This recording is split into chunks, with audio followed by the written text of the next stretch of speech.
You ask Tiger to solve. This deals with linear equations with one unknown. The final result is q equals 12. Let's solve it step by step. Simplify the expression. Simplify the arithmetic. Group all constants on the right side of the equation. Subtract 35 from both sides. Simplify the arithmetic.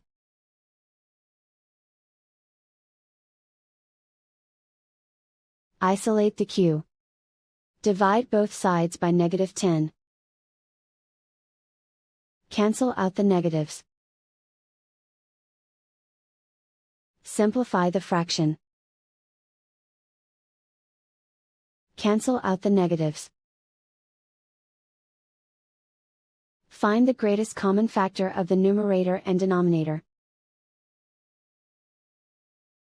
Factor out and cancel the greatest common factor. And so the final result is q equals 12.